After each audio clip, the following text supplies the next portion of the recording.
우리는 지금 교회 절기상 사순절을 지나고 있습니다. 영어로는 렌트라고 하죠. 우리말 사순절은 넉사자에 열을 순자를 씁니다. 그래서 문자 그대로 사순절은 40일 절기다라는 뜻입니다. 부활절 전날까지 주일을 제외한 40일 동안 예수 그리스도의 고난을 묵상하며 회개와 절제 속에서 자신을 돌아보는 기간입니다. 올해 2026년의 사순절은 지난 2월 18일에 시작되었고요. 부활절 전날인 4월 4일까지 이어집니다. 이 40일의 여정은 광야에서 40일을 금식하신 예수님의 발자취를 기억하는 시간이기도 하고, 또 이스라엘 백성이 40년간 광야를 걸었던 회개와 정화의 여정을 떠올리는 기간이기도 합니다. 그런데 많은 성도들이 사순절을 우울하고 무겁고 금욕을 해야 되는 그런 절기로만 생각합니다. 그러나 사순절의 본질은 그렇게 우울하고 무거운 절망이 아니라 기다림입니다. 씨앗이 땅에 묻히는 시간과 같이 겉으로 보면 아무 일도 일어나지 않는 것 같지만 땅에 묻힌 그 씨앗이 그 땅 속에서는 생명이 준비되듯이 사순절은 바로 부활의 기쁨이 터져 나오기 전에 준비의 기간이다 라고 말할 수 있을 것입니다. 그래서 사순절은 우리 자신의 영적 상태를 스스로 점검하며 보내는 것이 바람직합니다. 나는 정말 복음으로 살고 있는가? 예수님은 나에게 어떤 의미인가? 예수님은 내 삶에서 어떤 분인가? 예수님은 단지 내가 아는 교리적인 인물인가? 아니면 내 삶의 생명인가? 나아가서 나는 무엇을 의지하며 살아가고 있는가? 이런 질문들을 스스로에게 던지면서 다시 예수님을 우리 마음 중심에 모시는 시간이 바로 사순절입니다. 그런데 올해 우리 교회는 사순절을 지나는 동안 몇 가지 중요한 일정들이 이어집니다. 다다음 주 3월 22일에는 세례식이 있고, 3월 마지막 주인 3월 29일에는 성찬식을 거행합니다. 그리고 그 다음 주 4월 첫 주인 4월 5일이 부활주일이죠. 그리고 4월 5일 부활주일에는 한 시대를 풍미했었던 가수 유열 전도사님을 초청해서 간증을 듣게 됩니다. 그래서 저는 오늘부터 3월 한 달 동안, 4주 동안 죽음과 생명이라는 주제 아래 세례, 성찬, 그리고 부활로 이어지는 구원의 여정을 시리즈로 설교하려고 합니다. 오늘은 그 여정의 첫 번째로서 인간이 왜 죽을 수밖에 없는 존재인가를 성경적으로 살펴보려고 합니다. 이 죽음의 이야기를 피하면 복음을 제대로 이해할 수 없기 때문입니다. 오늘 설교는 조금 어두운 이야기, 죽음에 대한 이야기로 시작합니다. 어느 사회학자는 죽음과 관련해서 이런 말을 했습니다. 현대사회는 죽음을 가장 많이 경험하면서도 죽음을 가장 보지 않으려고 하는 시대이다 라고 말했습니다. 그래서 그런지 우리가 사는 이 시대를 들여다보면 죽음을 가능한 한 숨기려고 하는 것 같습니다. 과거에는 사람이 집에서 태어나고 집에서 죽었습니다. 아이들은 자연스럽게 할머니, 할아버지의 임종을 지켜보았고, 가족들은 함께 울면서 장례를 치렀습니다. 그러나 지금은 문화가 많이 달라졌죠. 사람은 병원에서 태어나고 병원에서 죽습니다.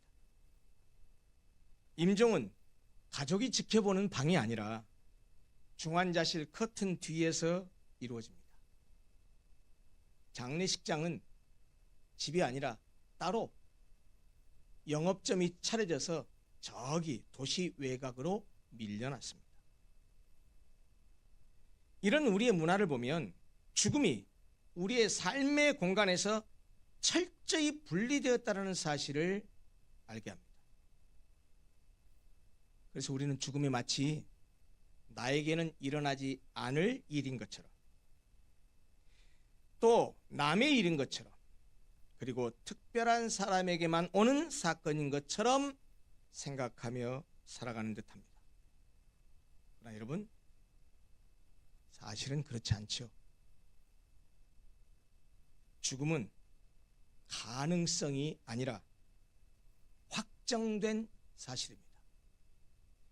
때는 모르지만, 언제일지는 모르지만 죽는다라고 하는 것은 가능성이 아니고 필연적 사실입니다. 돌이킬 수 없는 불가역적 사실입니다. 그래서 덴마크의 실존 철학자 쇠렌 키르케고르는 인간은 태어나면서부터 죽음에 이르는 병을 앓고 있다라고 말했고, 독일의 실존 철학자인 마르틴 하이데거는 인간을 독일어로 Sein zum Tode라고 말했습니다. 우리말로 번역하면 죽음을 향한 존재라는 뜻입니다. 인간에 대한 이런 표현이 조금 거칠게 들리고 부담스럽게 들릴지 모르지만 인간 실존에 대한 부정할 수 없는 사실임에는 틀림없습니다. 이 순간에도 우리가 지금 향해 가고 있는 단 하나의 확실한 목적지가 있다면 그것은 키르케고르나 하이데거가 말했던 그 얘기처럼 바로 죽음입니다. 여러분, 죽음이 무엇일까요? 도대체 이 죽음은 어디서 왔을까요?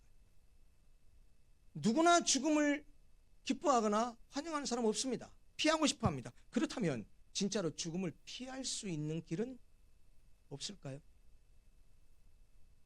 오늘 본문은 이에 대해서 매우 중요한 사실을 우리에게 가르쳐 줍니다. 먼저 본문 로마서 5장 12절은 이렇게 말씀합니다. 그러므로 한 사람으로 말미암아 죄가 세상에 들어오고 죄로 말미암아 사망이 들어왔으며 이와 같이 모든 사람이 죄를 지었으므로 사망이 모든 사람에게 이르렀느니라. 이렇게 말씀합니다. 잘 아시다시피 여기서 말하는 한 사람은 아담입니다. 바울은 이 한 사람을 통해서 죽음을 피할 수 없는 우리 모든 인간 전체의 이야기를 하고 있습니다. 한 사람 아담은 단순한 개인이 아니라 온 인류의 대표자로서 선악과를 매개로 하여 하나님과 언약을 맺었습니다. 여러분, 국가의 외교 대표가 조약을 체결하면 그 나라 모든 국민이 그 조약에 묶이는 것처럼, 또 국가대표 선수가 한 나라 국민 전체를 대표하고 경기에 나가서 이기거나 지면 그 경기 결과가 국민 전체와 그 나라의 결과가 되듯이 인간의 대표자였던 첫사람 아담이 하나님과 언약을 깨트린 결과 아담 안에 포함된 전 인류에게 그 죄의 결과, 타락의 결과가 우리 모두에게 동일하게 미쳐졌다는 말입니다. 아담의 타락이 모든 인간의 죄와 사망의 원인이 되었다라는 말입니다. 여러분, 그래서 본문 12절은 한 사람으로 말미암아 죄가 세상에 들어왔다라고 말하는 것입니다. 그런데 여기서 죄가 들어왔다라고 말하고 있는데 이 표현은 매우 중요한 신학적 의미를 담고 있습니다. 죄는 인간의 본래 구조가 아니었다라는 거예요. 본래 인간은 죄하고 상관없었다라는 거예요. 하나님이 창조하신 세계에는 죄가 없었습니다. 왜요? 선하신 하나님이 창조하신 세상 본래는 다 선했어요. 죄는 하나님이 창조하신 이 질서 밖에서 침입해 들어온 세력입니다. 그리고 이 침입자는 혼자가 아니었습니다. 그와 함께 들어온 동반자가 있는데 그것이 다름 아닌 바로 사망, 곧 죽음입니다. 다시 말하면 사망은, 죽음은 죄와 뗄래야 뗄 수 없는 불가분의 관계입니다. 이처럼 성경은 죄와 사망을 단순한 사건이나 현상이라고 하지 않습니다. 성경은 죄와 사망을 세력, 영어로 말하면 파워라고 표현합니다. 본문 14절에서 바울은 사망이 왕노릇하였다라고 말하고 있는데, 이 말의 의미는 사망이 왕처럼 다스린다는 의미입니다. 죽음은 단순히 인간의 마지막 순간에 일어나는 사건이 아니라 이 세계를 지배하고 있는 권세라는 것입니다. 율법이 있기 전에도 사람들은 죽었습니다. 율법이 언제 주어졌습니까? 모세 시대에 주어졌습니다. 아담에서 모세까지 죽지 않은 사람이 없었습니다. 이 말은 무슨 말입니까? 죽음이라고 하는 것이 단지 율법을 위반한 결과 주어진 것이 아니라, 율법 전에도 사람들이 죽었다는 말은 아담이 죄로 시작된 인류 전체의 보편적 현실이라는 사실을 말해줍니다. 사실 우리는 평범한 일상을 살아갈 때는 죽음이라는 것을 잘 생각하지 않지요. 그러나 때때로 우리는 죽음을 절감하기도 합니다. 언제 그렇습니까? 예를 들면 최근에 사랑하는 사람을 떠나보냈다가 건강검진에서 이상한 소견을 받아서 정밀검사를 받기 전까지, 결과를 보기 전까지 불안과 두려움에 떨었던 날들이 있었던 경험을 했던 분들, 또 연탄가스 중독으로 죽음 앞까지 갔다고 돌아온 저처럼, 저 연탄가스 중독으로 죽었다가 3일 만에 깨나, 그런 제가 경험했던 그런 것처럼 그런 죽음의 순간을 맞닥뜨려 본 분들은 이 죽음이라고 하는 두려움과 공포를 느끼셨을 것입니다. 그리고 삶이 얼마나 감사하고 오늘 하루 살아있는 것이 얼마나 은혜인가를 생각하게 될 것입니다. 죽음이 주는 두려움, 죽음이 주는 슬픔, 죽음이 주는 허무함 등이 바로 성경이 말하는 사망이 왕노릇한다라는 말의 의미입니다. 근데 바울은 14절 끝에서 이렇게 말합니다. 아담은 오실 자의 모형이라. 이때까지 한 사람 한 사람 얘기하다가 구체적으로 아담을 거론합니다. 아담은 오실 자의 모형이라. 여기서 모형이라고 번역된 헬라어 단어가 티포스인데요, 영어 단어로는 타입입니다. 타입. 이 티포스라는 단어는 도장을 찍어서 남긴 자국을 의미합니다. 모형이라고 하는 것은 원본이 찍히면 그 형태가 복사본에 새겨지는 것처럼 장차 올 실제를 미리 가리키는 그림자와 같은 것입니다. 아담이 오실 자의 모형이라고 했을 때 원형으로 오실 자는 바로 예수 그리스도죠. 결국 아담은 예수 그리스도의 모형이라는 말입니다.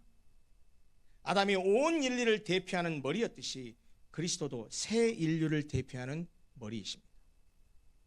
아담이 대표자로서 죄를 모든 인간에게 전가시킨 것처럼 그리스도도 대표자로서 십자가에 못 박혀 죽어주심으로 그가 이루신 의를 그를 믿는 모든 사람들에게 전가시키셨습니다.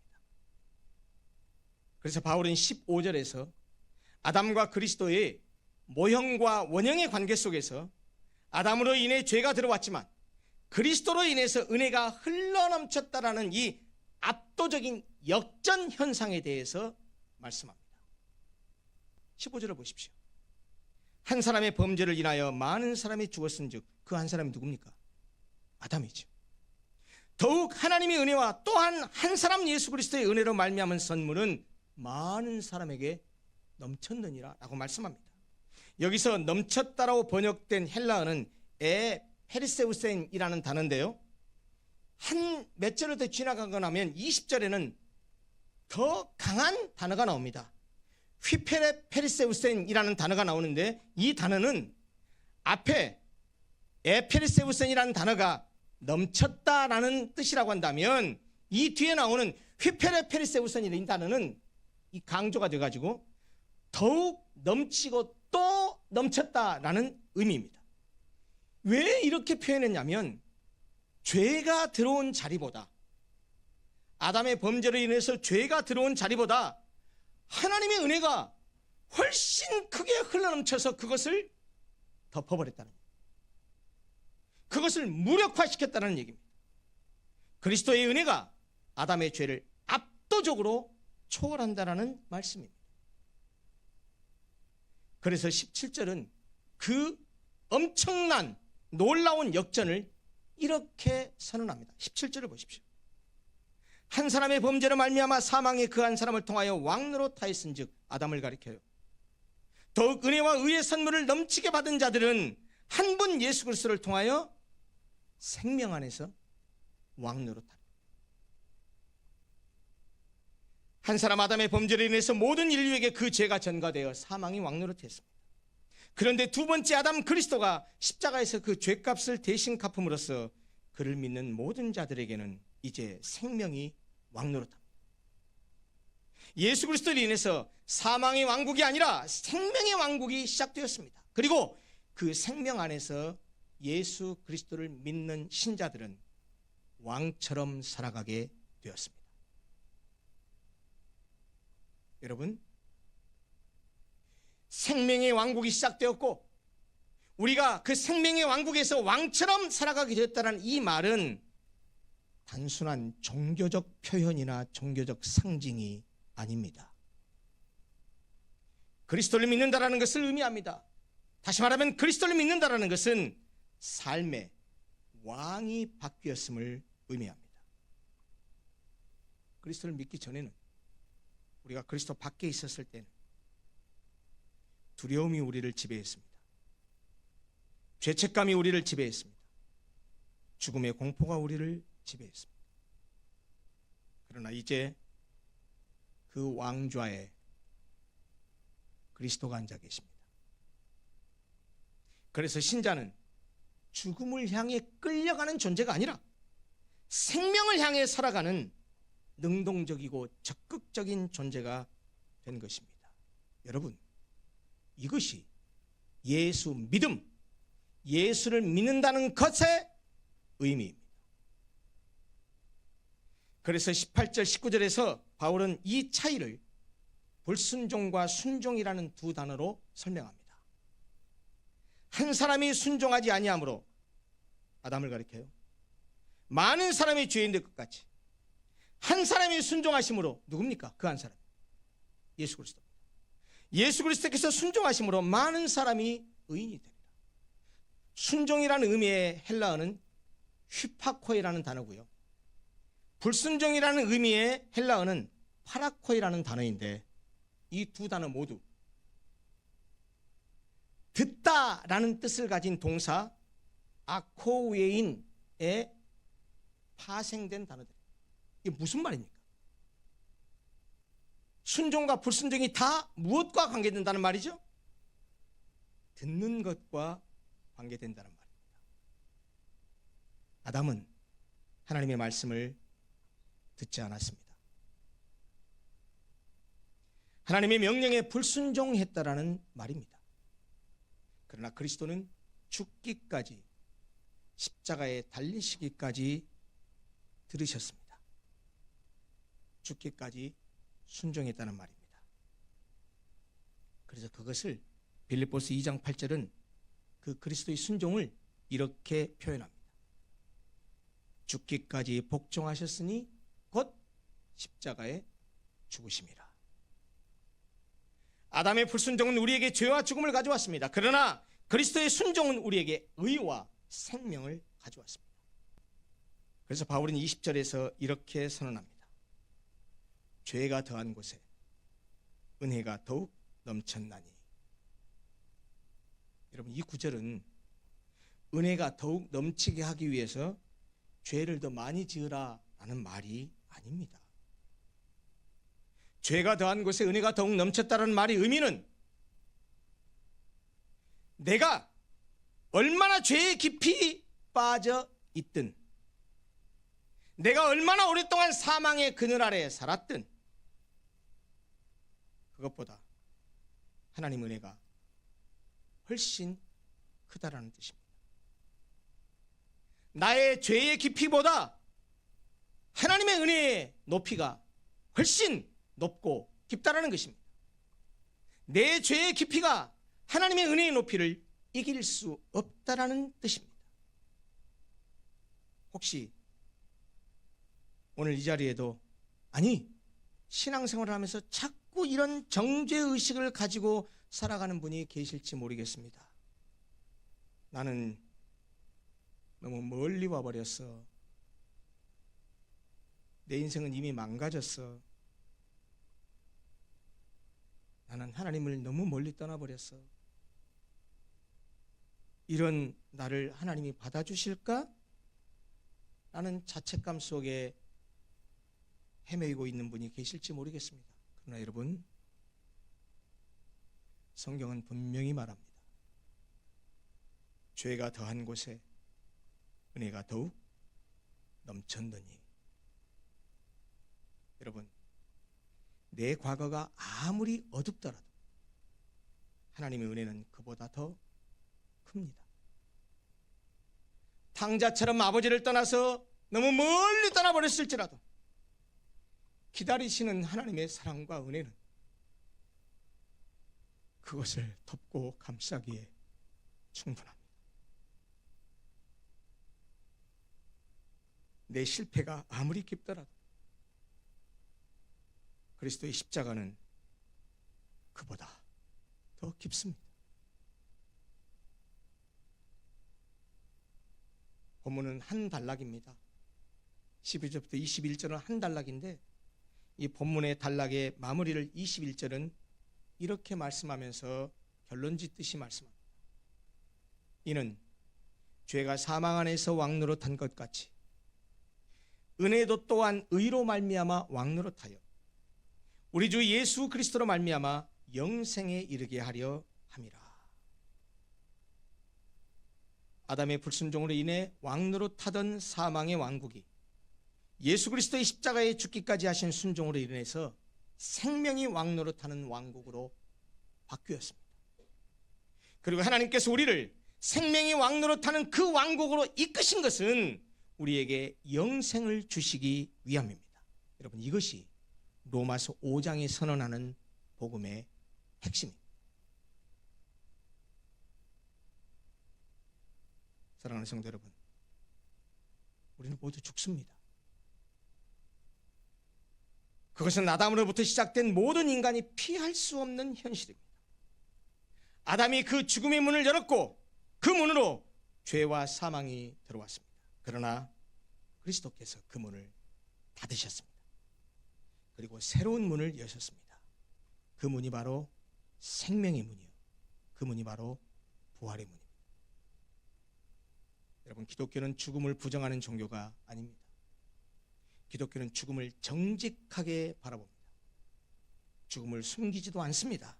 죽음을 미화하지도 않습니다. 그러나 우리는 죽음 앞에서 절망하지도 않습니다. 왜냐하면 죽음이, 무덤이 마지막이 아니라는 것을 알기 때문입니다. 그 무덤을 깨뜨리시고 예수께서 다시 살아나셨기 때문입니다. 오늘 이 자리에 있는 우리 모두는 한 사람 아담 안에서 죽었던 사람들입니다. 그러나 지금 이 순간 한 사람 그리스도 안에서 다시 살게 된 사람들입니다. 여러분, 이것이 복음입니다. 이것이 바로 기적이요, 이것이 바로 은혜입니다. 사망이 왕노릇하던 자리에 이제 생명이 왕노릇합니다. 죄책감이 우리를 짓누르던 자리에 이제 의롭다 하심이 우리를 세웁니다. 두려움이 우리를 끌고 가던 자리에 이제 부활의 소망이 우리를 이끌어갑니다. 2주 후인 3월 22일 우리는 세례식을 거행합니다. 이미 세례를 받으신 분들이 많습니다. 세례는 단순한 의식이 아닙니다. 그리스도와 함께 죽고 그리스도와 함께 살아나는 죽음과 부활의 드라마를 몸으로 고백하는 것입니다. 3월 29일 고난주간이 시작되는 그 주일에는 성찬을 통해서 그분의 몸과 피를 받아 그 생명을 직접 먹게 될 것입니다. 성찬식을 거행한다는 말입니다. 그리고 4월 5일 부활주일, 우리는 온 몸과 온 마음으로 이렇게 선언하게 될 것입니다. 죽음은 끝이 아니다. 죽음이 우리를 이길 수 없다. 죽음은 마침표가 아니다. 예수께서 다시 살아나셨다. 이렇게 선언하게 될 것입니다. 그리고 죽음 앞에까지 갔다가 그리스도의 은혜로 다시 새 생명으로 살아가는 그 유혈전사님의 간증을 통해서 부활의 의미를 다시 한번 곱씹게 될 것입니다. 죽음을 직시하는 것, 그것이 바로 이 여정의 첫걸음입니다. 그러나 여러분 기억하십시오. 우리가 죽음을 바라보는 것은 죽음에 머물기 위함이 아닙니다. 죽음 너머에 있는 부활을 바라보기 위함입니다. 아담 안에서 죽은 우리가 그리스도 안에서 살게 되었습니다. 사망이 왕노릇하던 이 세상에 생명이 왕노릇하는 나라가 시작되었습니다. 그 나라의 왕은 십자가에서 죽으시고 무덤을 깨뜨리신 우리 주 예수 그리스도이십니다. 그리고 우리는 하나님이 베푸신 은혜로 그 나라의 시민이 되었습니다. 이 복음이 오늘 이 자리에 있는 모든 분들의 마음속 깊은 곳에 새겨지게 되기를 간절히 바라고 소원합니다. 우리는 죽게 되지만, 언젠가는 죽지만 죽음으로 끝나지 않는 생명의 왕국, 영생의 왕국, 예수께서 다시리신 하나님이 다시는 그 생명의 왕국이 시민이라는 사실을 기억하고 우리에게 주어진 삶을 당당하게, 그리고 그 하나님의 그 사랑과 은혜 안에서 힘차게 살아가시는 복된 성도들이 다 되시기를 간절히 바랍니다. 기도하겠습니다.